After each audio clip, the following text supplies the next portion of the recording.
আচ্ছা, রিপন ভিডিওকে আমরা তো সবাই চিনি, এক নামে চিনি। আচ্ছা, রিপন ভিডিও যখন ভিডিও করতো, কতজন মানুষ দেখতো, ভিডিওগুলো করতো, একটা সময় দেখা যেত তার ঘরে খাবার থাকতো না।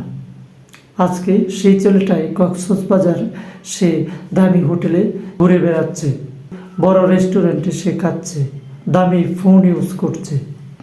তাহলে সেই ছেলেটা কি একদিনে সফল হয়েছে? আর সেই ছেলেটা সফল হওয়ার জন্য তার ভিতরে কি ট্যালেন্ট ছিল?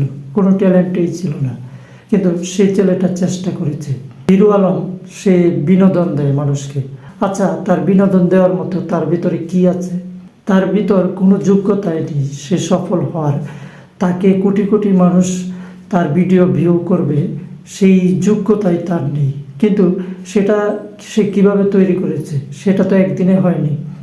সে একটা সময় চানাচুর বিক্রি করেছে, সে ডিসলাইনের বিজনেস করেছে, এভাবে উঠতে উঠতে একটা সময় সে এখন কোটি টাকার মালিক। জীবনে আপনি যখনই চেষ্টা করতে থাকবেন, একদিন না একদিন আপনি সফল হবেন।